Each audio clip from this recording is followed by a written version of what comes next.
भाजपच्या नवनिर्वाचित आमदारांची बैठक होणार आहे। संध्याकाळी 5 वाजता या बैठकीचे आयोजन करण्यात आलेले आहे। भाजप कार्यालयामध्ये ही बैठक पार पडेल। दिल्ली भाजपचे अध्यक्ष वीरेंद्र सचदेव यांच्या उपस्थितीमध्ये ही बैठक पार पडणार आहे।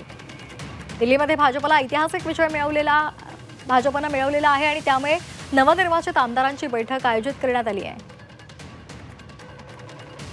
आणि या संदर्भात अधिक माहिती घेणार आहोत आमच्या प्रतिनिधी उर्वशी खोना यांच्याकडून। उर्वशी, काय एकूण अपडेट्स मिळतायत? नवीन मुख्यमंत्री कोण याची चर्चा रंगलेली आहे, तसंच त्यांचा शपथविधी पंतप्रधान नरेंद्र मोदी परदेशातून आल्यानंतर होणार आहे आणि आज नवनिर्वाचित आमदारांची महत्त्वाची बैठक बोलावण्यात आली आहे।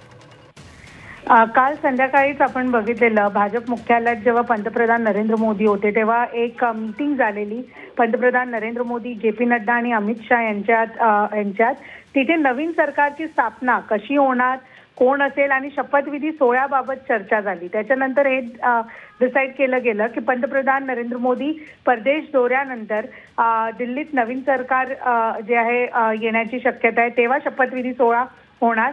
आणि खूप ऑब्व्हियस आहे 27 वर्षांनंतर जेव्हा दिल्लीत कमळ फुलला आहे तर खूप मोठा असा शपथविधीचा सोहळा असेल, भव्य असेल आणि त्यात एनडीए शासित सगळ्या मुख्यमंत्र्यांना बोलवलं जाणार।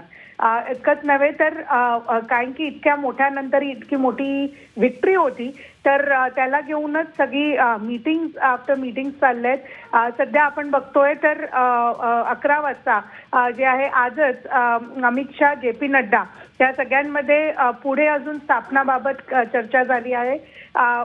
मुख्यमंत्र्याच्या चेहऱ्याबद्दलही चर्चा सुरू आहे, पण ते ऑब्व्हियसली डिसिजन घेणारे पंतप्रधान नरेंद्र मोदी आणि अमित शाह आहेत। वीरेंद्र सचदेव जे दिल्ली भाजपचे प्रमुख आहेत त्यांनी आज संध्याकाळी नवनिर्वाचित आमदारांना भेट देऊन एक प्रोटोकॉल असतो तो फॉलो करणार आहे आणि त्याच्यानंतर मुख्यमंत्रीचा चेहरा आणि स्थापना कशी होणार आहे नवीन सरकारची या सगळ्यांवरती चर्चा होणार। धन्यवाद दिलेल्या माहितीसाठी।